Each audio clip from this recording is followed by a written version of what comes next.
Hi guys, welcome to my channel. ఈ రోజు మా అమ్మ వాళ్ళ విలేజ్ లో పోచమ్మ బోనాల ఫెస్టివల్ ఉంది. సో అందుకోసమే ముందు రోజే వచ్చేసాను. నాతో పాటు మా ఇద్దరు వదినలు కూడా వచ్చారు. బోనాల రోజు మార్నింగ్ మా ఊర్లో మా కులపైన అయితే చనిపోయారు. ఇక్కడ కాదు, హైదరాబాద్ లో హాస్పిటల్లో ట్రీట్మెంట్ తీసుకుంటూనే చనిపోయారు. అయితే ఆయన చనిపోవడంతో ఊళ్ళో పెద్ద మనుషులందరూ కూడా ఆయన దానం చేసే వరకు ఇంట్లో ఎవరు కూడా బోనం వండొద్దు అని చెప్పేశారు. హాస్పిటల్ నుంచి ఇంటికి తీసుకొచ్చాక మా అమ్మ అయితే చావు దగ్గరికి వెళ్ళింది. సరే కానీ ఇదంతా మా ఇంటి ముందు ప్లేస్, ముందు వీడియోలో చూసే ఉంటారు కదా. ఇది వచ్చేసి మా ఇల్లు. వెనక 2 రూమ్లు స్లాబ్, ముందు రూమ్ రేకులు. కరివేపాకు కరువు అనేది ఉండదు, విపరీతంగా ఉంటుంది. చూడడానికి చూడండి ఎంత బ్యూటిఫుల్ గా కనబడుతుందో. చెట్లు పుట్టలు గట్టలు దేనికి చూపిస్తున్నావు, మాకు ఎందుకు వచ్చిన కర్మ అని అంటారేమో. మీరు కూడా నాతో పాటు పల్లెటూరి వాతావరణాన్ని ఆస్వాదిస్తారని చెప్పేసి షూట్ చేస్తున్నాను. నచ్చితే కనుక చిన్న లైక్ ఇచ్చి ఛానల్ ని సబ్స్క్రైబ్ చేసుకోండి. బోనాల రోజు మార్నింగ్ నేనైతే పప్పు టమాటా కర్రీ, వైట్ రైస్ వండి తినేసాము. ఎట్లాగో బోనం వండేసరికి చాలా టైం పట్టుద్ది కదా, అంటే అక్కడ దానం అయ్యేసరికి ఇక్కడ ఇంట్లో ఏం దేవునికి సంబంధించి ప్రిపేర్ చేయొద్దని చెప్పేసి ఏం చేయట్లేదు అనమాట.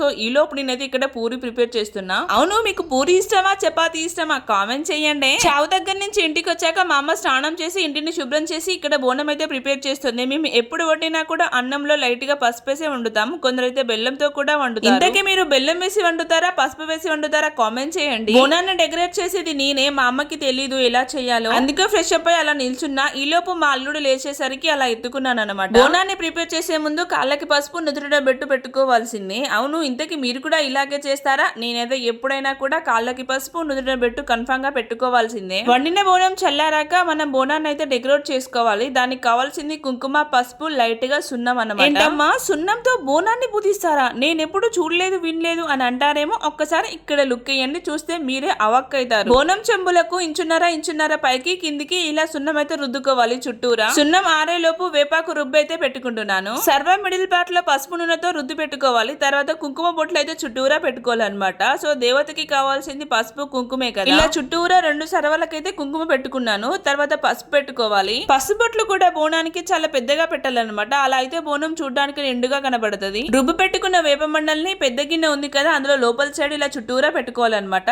తర్వాత పైన చిన్న సర్వ ఉంటది కదా, అందులో బెల్లం శాఖ పోస్తారు, దాన్ని పైన పెట్టాలి. అయితే నేను లాస్ట్ ఇయర్ దేవుని ముఖానికి సంబంధించిన చిన్నదైతే తీసుకున్నాను. సో ఇప్పుడు దానికైతే బొట్టు పెట్టుకుంటాను. చూడడానికి సేమ్ అమ్మవారు చూసినట్టే ఉంటది అన్నమాట. ఇప్పుడు అమ్మవారిని బోనానికి కట్టాలి, అందుకోసమే దారాన్ని అయితే టైట్ గా కట్టేసి ఈ విధంగా పెట్టాను. సో నేను చేసిన బోనం ఏ విధంగా ఉందో చిన్న కామెంట్ చేయండి. ఎప్పుడైనా కూడా బోనం మీద కుంకుమతో అమ్మవారి రూపురేఖలు గీసేదాన్ని, బట్ ఇప్పుడే అమ్మవారి ముఖాన్ని అయితే పెట్టాను. ఏ విధంగా ఉందో చిన్న కామెంట్ చేయండి. టైం అప్పటికే 4:30 ఏమో అవుతుంది. మా అమ్మేమో ఇంకెప్పుడు రెడీ అవుతావు, టకటక రెడీ కాని అంటుంది. ఫుల్ చెమట వస్తుంది, కరెంట్ కూడా సరిగ్గా ఉండట్లేదు. నేను రెడీ అవ్వడం ఏమో కానీ ముందుగా మా ఇద్దరు వదనలకు చీరలు కట్టాలి. లడా మాట్లాడుకుంటూ పోతున్నావు కానీ కెమెరాలో మొత్తం గిన్నెలే కనబడుతున్నాయి అని అంటారేమో. నిజమే, మా ఇంట్లో గిన్నెలు చాలా ఉంటాయి. స్టార్టింగ్ నుంచే మా అమ్మకు గిన్నెల పిచ్చి బాగా ఉండేది. అఫ్ కోర్స్ ఇప్పటికీ కూడా. ఏమైనా ఇంట్లో ఫంక్షన్ అయితే చాలు, బయట ఏం కొన్నాము మాయే యూజ్ అయితే. ఇది వచ్చేసి కిచెన్ అన్నమాట. వాడినా వాడకున్నా కిచెన్ నిండా గిన్నెలు ఉండడం అంటే మా అమ్మకు చాలా ఇష్టం. నాకు నా చిన్నప్పుడు అర్థం కాలేదు, బట్ ఇప్పుడు పెళ్ళయ్యాక నాకు కూడా గిన్నెల మీద చాలా పిచ్చి ఉంటది. ఇగో ఇదే అన్నమాట నేను చేసిన బోనం. దీపం వెలిగించి అగరబత్తి అయితే ముట్టించి పెట్టాను. డబ్బు సబ్బులతో బోనాలన్నీ బయటికి వెళ్తున్నాయి. ఇక మేము కూడా బయలుదేరడమే. బట్ మా అమ్మ ఇంట్లో బోనం ఎత్తుకుందామని చూసింది, అది సెట్ కాక మళ్ళీ బయటకు వచ్చి సెట్ చేస్తున్నాను అనమాట. ఎప్పుడైనా కూడా మా అమ్మే బోనం ఎత్తుకుంటుంది, బట్ మొత్తం అంతా రెడీ చేసేది నేనే అన్నమాట. ఈ రోజనే కాదు, నా చిన్నప్పటి నుంచి నాకు జ్ఞానం తెలిసినప్పటి నుంచి బోనమైనా బతుకమ్మనైనా నేనే రెడీ చేస్తాను. మా అమ్మ పని నుంచి ఇంటికి రాగానే రెడీ అయ్యి అందరం కలిసి వెళ్తామన్నమాట. మాటల్లో పడి అడగడం మర్చిపోయాను. నేను కట్టుకునే సారీ ఏ విధంగా ఉందో చిన్న కామెంట్ చేయండి. బోనం బయటికి వెళ్లే ముందు గల్లమల్లో దేవునికి ఇలా నీళ్లు ఆరబోసి మొక్కాలన్నమాట.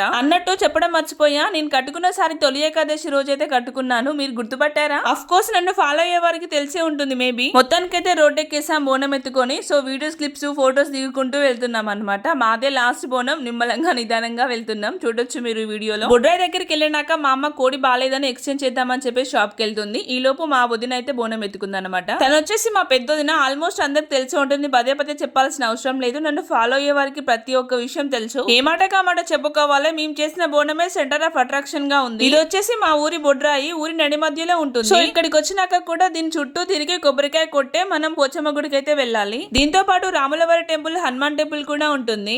బొడ్రాయి దగ్గర కొబ్బరికాయ కొడితే వాటర్ మాత్రం ఫుల్ వచ్చినాయి. అవన్నీ కూడా దేవుని మీద పోసి కొబ్బరికాయ కొట్టి మొక్కేసి మేమైతే మళ్ళీ టెంపుల్ సైడ్ బయలుదేరాము. ఊరి చివర ఉంటుంది టెంపుల్, చాలా లాంగ్ ఉంటుంది అనమాట. నడవలేక మా వాళ్ళు ఆయాసపడుతున్నారు. మా ఊరి టెంపుల్ కాబట్టి నాకు తెలిసిందే, పెద్దగా ఆయాసం ఏం అనిపించలేదు. బట్ మా వదిన వాళ్ళు ఫస్ట్ టైం అండ్ లాంగ్ ఉంది కాబట్టి కొంచెం ఆయాసపడ్డారన్నమాట. అదే కాకుండా చంకకో పిల్ల ఉంది, అందుకోసం ఎక్స్చేంజ్ చేసుకుంటూ నడుచుకుంటూ వెళ్ళాము. టెంపుల్ దగ్గరికి వెళ్ళగానే చూడండి ఎంత పాజిటివ్ గా ఉందో. నాకైతే చూడగానే మస్తు హ్యాపీ అనిపించింది అనమాట. అనమాట. చెప్పాలంటే నాకు ఎక్కువగా ఇష్టమైంది బోనాల పండుగ అండ్ ఆల్సో బతుకమ్మ. వీటి తర్వాత ఏదైనా కూడా. లాస్ట్ ఇయర్ దీనికన్నా ఇంకా గ్రాండ్ గా సెలబ్రేట్ చేశారు. బట్ వేరే పర్సన్ చనిపోయారని చెప్పాను కదా, దాని వల్ల ఊరంతా డిసప్పాయింట్ అయిందేమో అని నా ఫీలింగ్. నా చేతిలో ఉన్న కొబ్బరికాయలు దేవునికి తీసుకొచ్చిన చీర అయితే మా అమ్మకి ఇచ్చాను. మా అమ్మ దేవుని దగ్గర పెట్టి అలాగే కొబ్బరికాయ అయితే కొట్టేసింది. నేను మా వదిన వాళ్ళు దేవుని చుట్టూ 3 ప్రదక్షిణలు కూడా చేసేసాం. కోడి కట్టింగ్ దర్శనం అంతా అయిపోయినాక లాస్ట్ లో మనం తీసుకొచ్చిన బోనం ఉంటుంది కదా, దానికి కట్టిన వేప మండలు అలాగే ఒత్తి నూనె, మనం వండిన జేజన్నం అవన్నీ కూడా దేవునికి సమర్పిస్తారు కుమ్మరోలు. వాళ్ళ చేతితో తీస్తే చాలా మంచిది అంటారు. మళ్ళీ మన బోనం మనం తీసుకుని ఇంటికి వచ్చాక ఇక్కడ చికెన్ అయితే కట్ చేస్తున్నాను. మేము ఇంటికి వచ్చేసరికి 8:30 అయింది కావచ్చు మేబీ. సో పిల్లలు ఏం తినలేదు కదా, ఆకలికి అలవంటిస్తున్నారు అని చెప్పేసి ఫాస్ట్ గా కట్ చేసి కూర అయితే వండుతున్నాను. ఆఫ్టర్నూన్ పూరీలు చేసేసాను. ఇంకో పక్క కుక్కర్ లో రైస్ పెట్టి ఇక్కడ కర్రీ అయితే ఫాస్ట్ గా పొయ్యి మీద వేస్తున్నాను అనమాట. సరేలే కానీ ఇంతకీ మీ సైడ్ పోచమ్మ బోనాలు చేసుకున్నారో లేదో కామెంట్ చేయండి. మరి కోడిని కట్ చేశారా గొర్రెని కోసారా కూడా చెప్పండి. మేమైతే కోడే కట్ చేసాం. గొర్రె అంటే మనం మొక్కు ఉంటే మొక్కుకోవచ్చు అనమాట. మొక్కున్నా లేకున్నా కోడి అయితే కన్ఫర్మ్ గా కోయాల్సింది. నాకు కర్రీస్ వండడం పెద్దగా ఏం రాదు, ఏదో నాకు వచ్చిన విధంగా అయితే నేను వండుతున్నాను అనమాట. ఆల్మోస్ట్ మన కర్రీ కూడా ఇలా 80% కుక్ అయింది అనమాట. కూర దగ్గర పడ్డాక మేమందరం కూడా కూర్చొని ముందుగా పూరీలు అయితే తినేసాం. పూరీల తర్వాత అన్నం కూడా తినేసాం అన్నమాట. ఇదే ఈ వీడియో మీకు ఎలా అనిపించిందో తప్పకుండా కామెంట్ చేయడం మర్చిపోవద్దు. అలాగే వీడియో నచ్చితే చిన్న లైక్ ఇచ్చి మన ఛానల్ త్వరగా సబ్స్క్రైబ్ చేసుకుని సపోర్ట్ చేయండి. మీ సపోర్ట్ నాకుంటే నేను ఇంకా బాగుంటాను. So see in the next video. Bye guys, love you all.